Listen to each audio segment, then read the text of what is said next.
I now have the proud privilege of inviting Piyush Bhai to address and encourage the youth of the world who have assembled here at the Divine Lotus feet of Bhagwan Shri Sathya Sai Baba, Piyush Bhai, the Honorable Minister of Power, Government of India.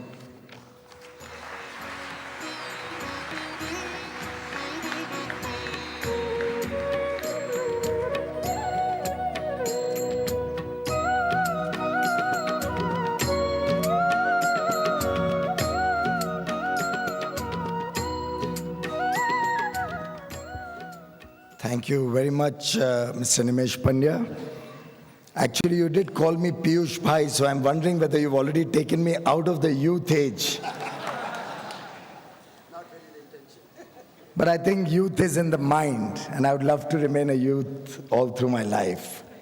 And as would each one of you, as you proceed in life, as you grow in life, grow in stature, grow in achievements, I do hope you will continue to have that youthful energy, that youthful divinity that Bhagwan Shri Sathya Sai Baba has bestowed upon each one of you. I pay my most humble respects to the Divine Swami,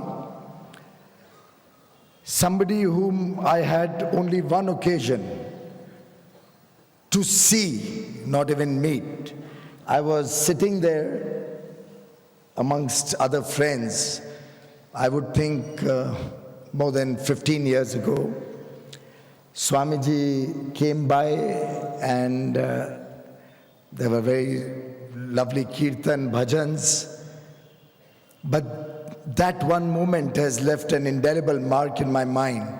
And I'm indeed very grateful to you, Dr. Pandya, to Jagdish Babu and all the organizers for giving me this opportunity to once again visit and relive those lovely memories I have of Prasanthi Nilayam.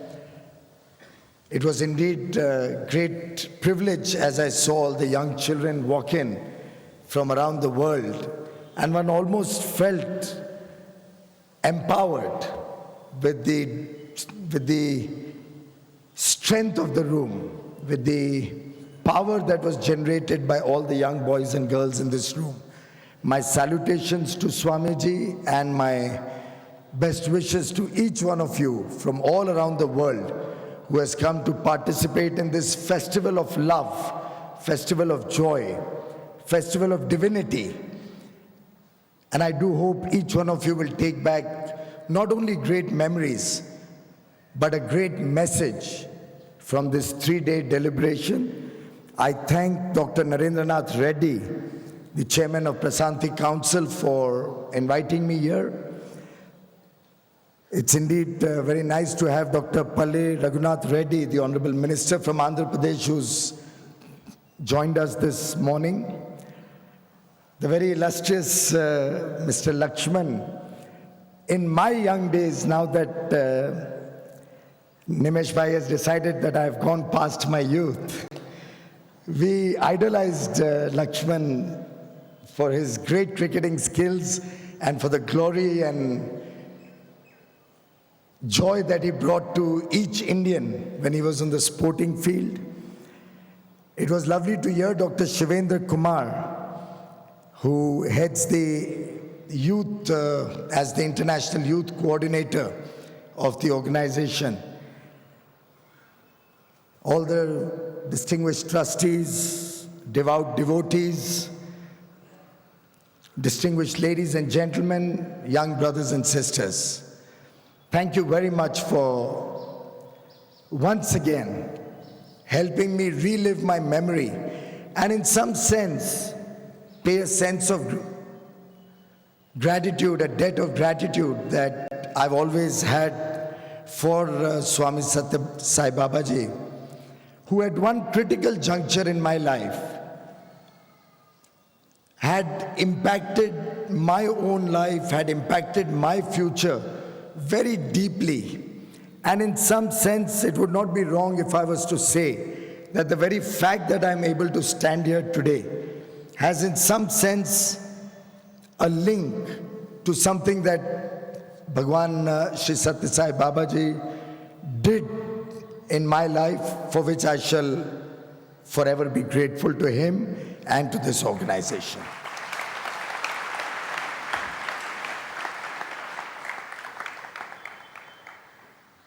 It's 90 years since Bhagwan Sri Sathya Sai Baba came on this earth. 90 years of divinity, 90 years of preaching goodness. And I think for all of us, he shall always be within us. He shall always be within our heart and soul.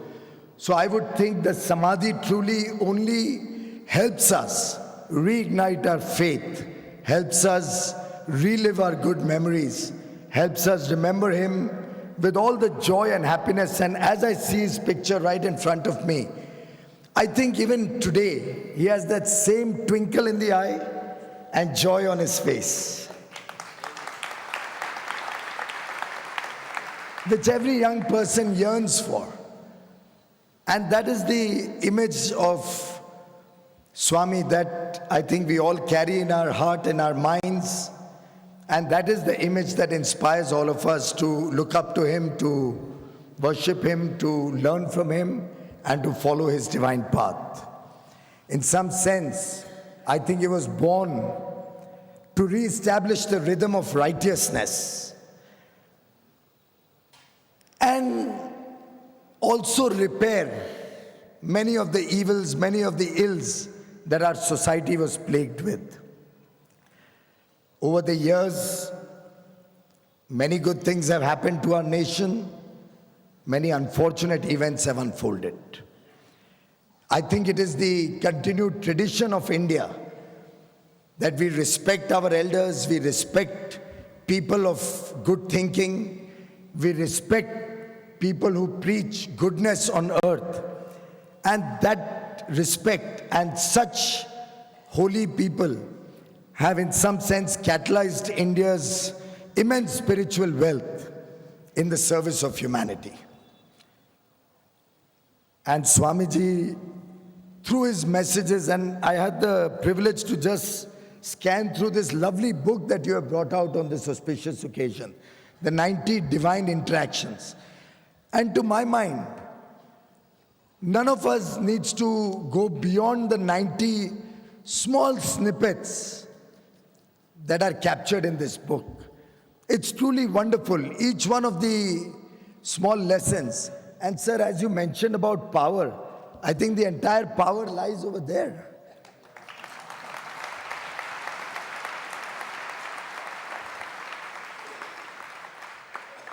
As I embark on my path to light up the homes of possibly 55 million Indian homes which still are deprived of this basic amenity of power, I think on the one hand I have the divine blessings of God. On the other hand, I'm sure I have the goodwill of each one of you.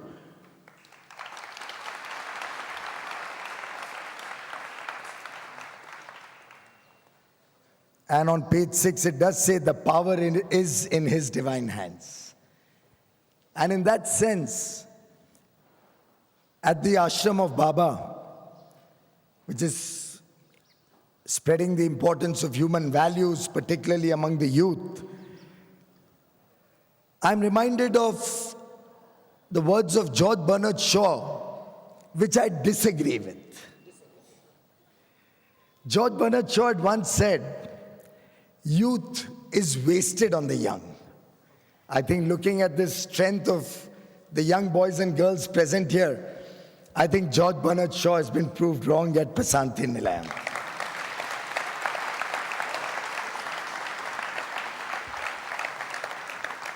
I think youth is invested in our young. I think youth empowers our young to think big, to aim big, to work better. You also said to plan better, to achieve better, to focus better, and ultimately live a life which one can be proud of at the end of whatever term the Lord gives each one of us. In fact, it's a tribute to the young boys and girls. that when I embarked on this program of electrification, while everybody worked hard to achieve good results, it's 500 young boys and girls, young engineers, not coming from IITs and IIMs, coming from very humble background, small engineering colleges. Most of them selected because they lived in villages which did not have electricity, yet persevered and became engineers. 500 young boys and girls whom we selected as Gramin Vidyutikaran Abhyantas. These are soldiers for village electrification. These young 500 boys and girls provided the power to this program and truly are a tribute to this massive task we have embarked on to achieve electrification of every home in India. And it is these young boys and girls because they had the passion, the energy, they had the desire to see electricity in every home.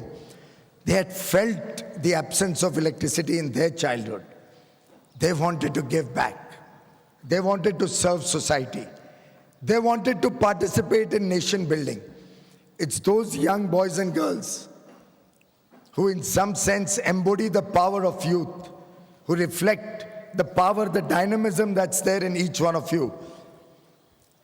And I'm sure just each one of you in this room, once you take it upon yourself to live the ideals of Swamiji, can make a difference to society, can make a difference to the world we are living in.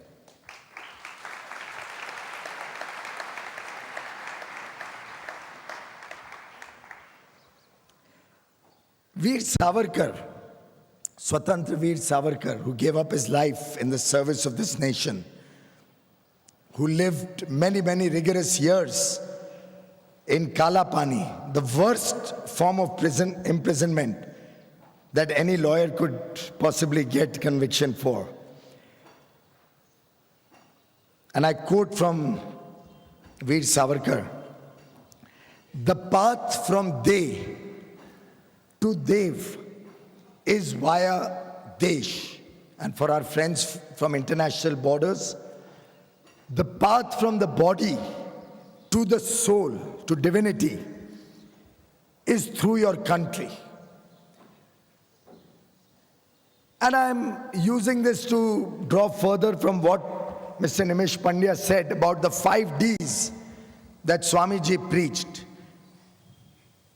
But I'll deviate from the 5 Ds to a set of Ds which we could work through our daily lives. Of course, keeping in mind the 5 Ds that Swamiji spoke of in terms of the principles, the covenants on which we work. But let me try and elaborate the 5 Ds that I would like to share with you. As I said, the path from De body to divinity, Dev is through the Desh, the country. To these 3 Ds, permit me to add the world, Dunya, which is embodied here with participation of so many countries, and Dan, generosity, the giving, the sharing. And let me try and encapsulate what possibly could be a path using the 5 Ds that Swamiji espoused towards a better body, a better soul, a better country, a better world, and the satisfaction of sharing, the satisfaction of giving. Swamiji had said, the mind sees separateness, love sees unity. And in fact, in most of his writings, and all through the Prasanthi Nilayam where I was taking my morning walk, I saw his words, love is the source, love is the path, love is the goal. And in some sense, the body, the soul, and the divine are united through love. Chardin, a very famous philosopher, had said, we are not human beings having a spiritual experience. We are spiritual beings having a human experience.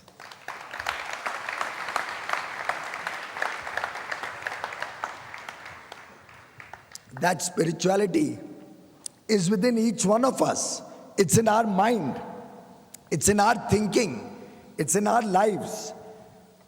It's not something that the Lord has to bestow on one and may not bestow on the other. It's there amongst each one of us in this room. It's for us to recognize it, for us to respect it, for us to practice it, for us to live it. In fact, Swami Vivekananda, another great saint who lived few years on earth, whose youth and whole life was encapsulated in a very short span on this earth, but who left behind memories, who left behind philosophies and messages which will outlive generations. In the words of Swami Vivekananda, this Atma is not to be attained by the weak. The soul cannot be empowered by weakness. The strong, the hardy are the only fit students. What can puny little discrepant things do? And he was not belittling anybody. He was trying to empower all of us to be strong, to think big. And well, as we speak, the Sun Lord has shone on us. And in my duties as the Minister for Renewable Energy, solar energy is a very integral part of my work.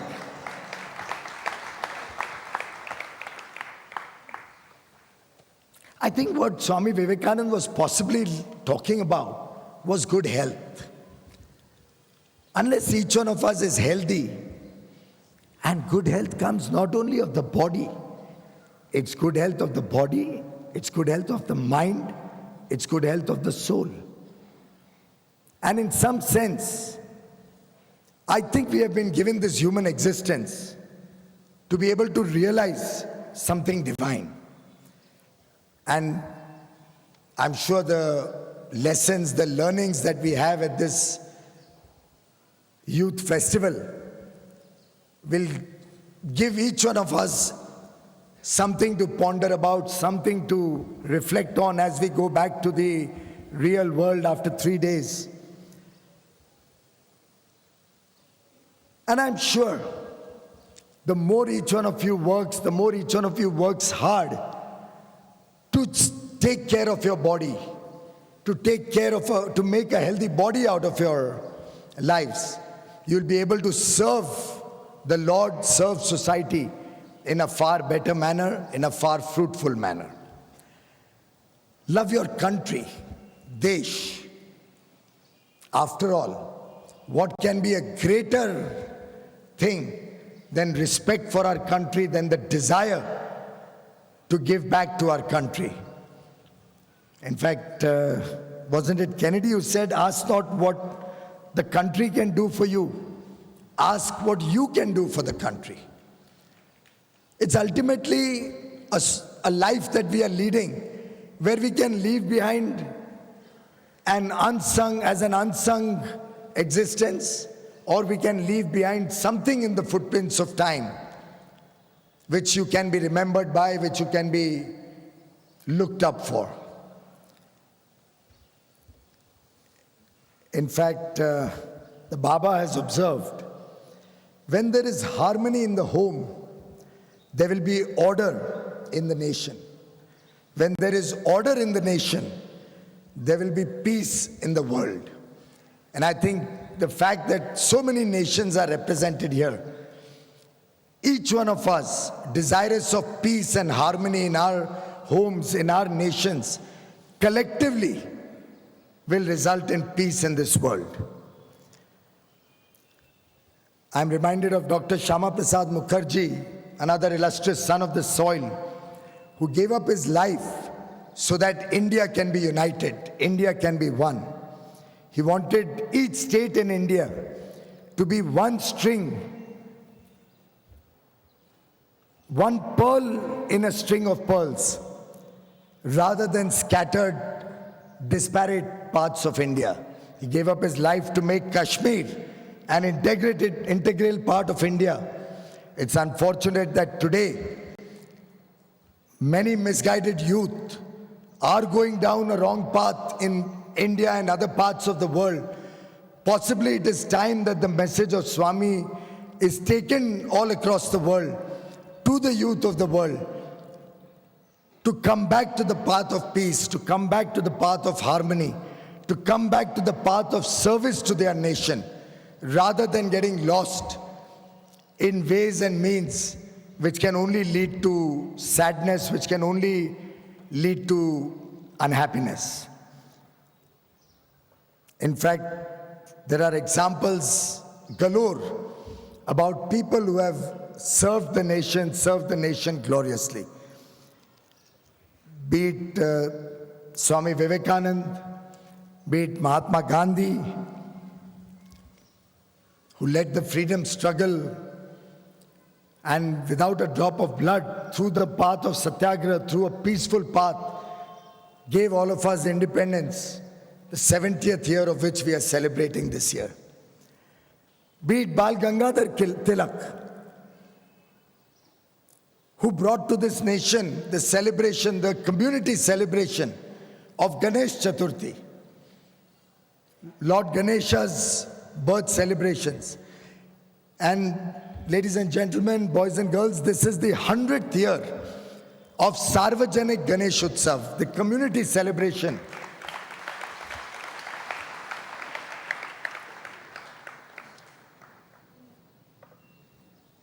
But see the powerful message he gave to the world. How when we work as a community, how when we all join hands, how instead of celebrating only in our homes, when we come and celebrate amongst thousands of us, the power of society, the power of friends, the power of oneness amongst all of us strengthens the bonds and takes us to the next level. And I think that message that Sarvajanik Ganesh Utsav brought society together with continues to be witnessed in the collection of young boys and girls from across many, many countries around the world today. Love the Dev, the divine, the third D. Baba had said, the greatest fear a man can have is the fear of losing God's love. And in fact, I was reading also in this book, don't run after Baba. Don't run after God. Don't run after divinity. It's there within you. Practice it. It's not only going to be the prayers that you say, it's your deeds that are going to bring divinity into your lives. In fact, on page 46, there's a small snippet that Baba had once articulated. Don't ask, he will certainly give. And I'm reminded of a small story that I had heard another very saintly person espouse. Once a disciple came to this saintly person and asked him that I have been praying to God day in and day out and asking him for a small thing. Why doesn't God give me that small thing? And the learned man had said, God knows it all. You don't have to ask him for anything. He knows what you want, what you desire, what you deserve. So stop asking. Pray to the Lord for the goodness within you. Pray to the Lord to make you a good human being. Let him take care of what you need, what you desire for. A few days passed, and the man came back to this learned man. The devotee came back, and he said, last so many days, I have not asked Lord for anything. I've prayed like a devout person. I've prayed without asking for anything from the Lord. अभी तो मुझे मिल जाएगा ना जो मुझे चाहिए. Now I will get what I want, no? I think end of the day, our own failings, our own desire tends to overcome divinity. It's a strong message that Swamiji has also given when he says only good comes out of good. I think all the goodness that we desire for ourselves will come to us if we are good. In fact, Lord Krishna, who is the embodiment of love, in his message of Bhagavad Gita says, fill your mind with me, love me, serve me, worship me always, seek me in your heart, you will at last be united with me. And I think that can only be the true reflection of divinity that each one of us is working for. Look at the example of Srinivasa Ramanujam, the great scientist that India produced, the great mathematician. He changed the world of mathematics while he was only in his 20s. He had visions of mathematical secrets unfolding while praying to Mahalakshmi, he says. He said, an equation for me has no meaning unless it represents a thought of God. Look at the deep message that the famous mathematician left behind in his discoveries of mathematical formulae, where he said mathematics to him came from his spirituality, from the divinity that was within him. The fourth D is the world, the dunya. In some sense, we in India believe in the rightful place of India in the comity of nations as a Vishwa Guru, as the country that will lead the world to the path of righteousness, to the path of spirituality. And all of us in India believe in Vasudhaiva Kutumbakam. The world is one family. And for us, there can be no greater joy than welcoming the world to our shores, the world to participate in our joy, the world to be a part of our own growth, our development. In fact, as they say, Anu Bhadra Kritavo Yantu Vishwataha. Let noble thoughts come to us from all sides, from all directions. We should not necessarily confine ourselves to our own thinking, to our own learnings. Let the world's learnings flow into India. Let our learnings go across the boundaries of India, across the world. In fact, there can be no better example than the world being one family than what we saw happening in Paris during the Conference of Parties COP21, where the world got together to fight the challenge of climate change, where countries across the world sat in a room, sat on a table, thrashed out differences, and Prime Minister Narendra Modi and India, representing the people of India, was able to play a leadership role, recognized by leaders from across the world, in bringing consensus on the table, bringing all nations together in this massive fight to protect the environment, to protect the world, to protect the earth from the savagery of pollution, from the harm that years and years of environmental degradation has done to this earth and this universe. I think the collective efforts of the world to fight the twin challenges of climate change and terrorism are the only message which show how the world can be united, which show how the world and the people of the world, particularly the youth, have a divine role to play in serving humanity, in serving the people of all countries of every part of the world. In fact, on a lighter vein, Mark Zuckerberg, in his 20s, through Facebook, has brought the world together. His introduction, his conceptualizing Facebook, has connected so many people across the world that you can.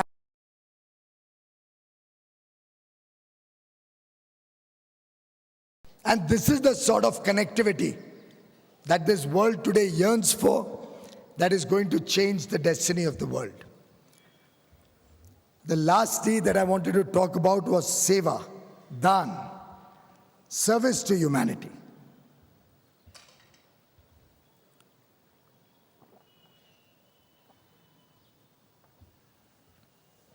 I think there can be no better teacher than Swamiji when it comes to explaining service to society.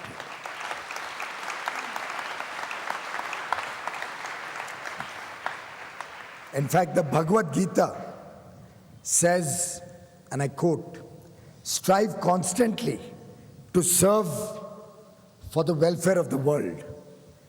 By devotion to selfless work, one attains the supreme goal of life. Do your work with the welfare of others always in mind." And I think the good work that Swamiji started, the good work that all of you in his team, the trustees, the devotees, the followers are pursuing.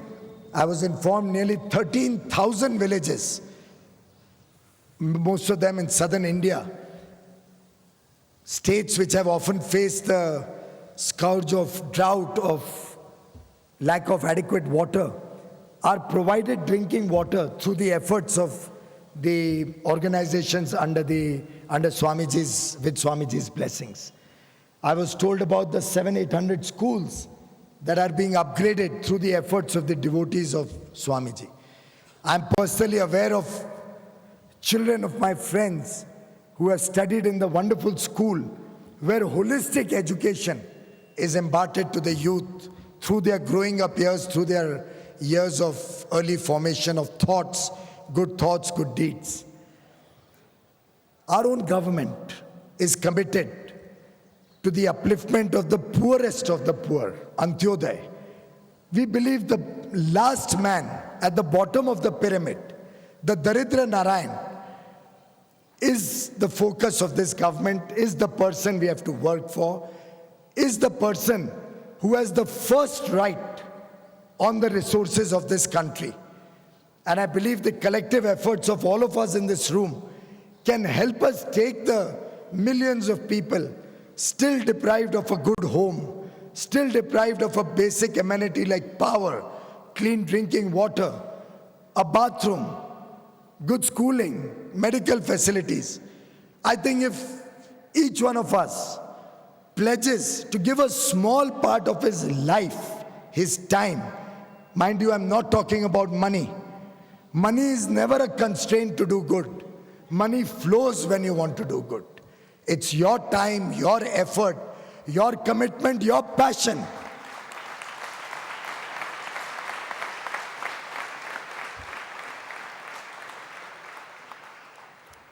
And your compassion. That is what this country yearns for. That is what will change the future for hundreds and thousands and millions of young boys and girls who maybe did not get the same opportunity that we in this room got. And I'm sure with the teachings of Baba, with the learnings that each one of you have got, this compassion will be the base of your happiness. And I do hope the happiness of some deprived person, some deprived young boy and girl.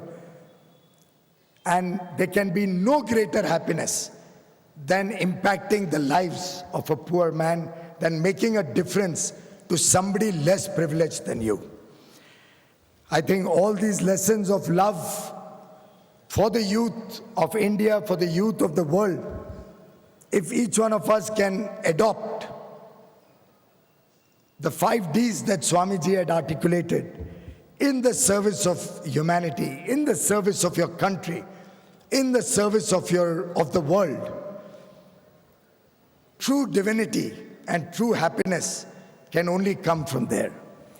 In fact, the power in this room is best reflected in the words of Margaret Mead. Never doubt that a small group of thoughtful, committed people can change the world. Indeed, it is the only thing that ever has.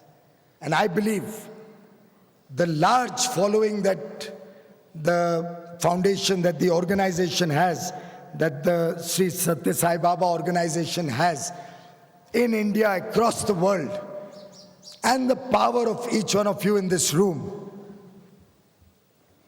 will change the destiny of your family, of your locality, of your city, of your country, and of the world.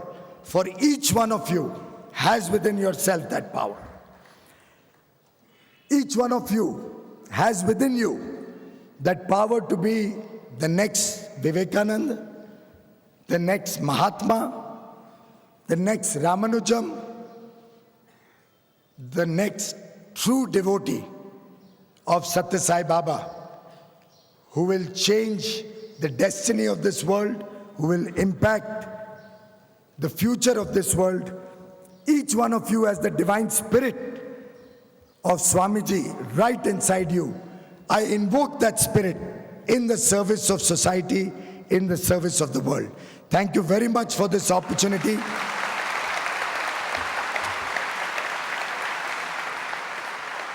Om Sai Ram.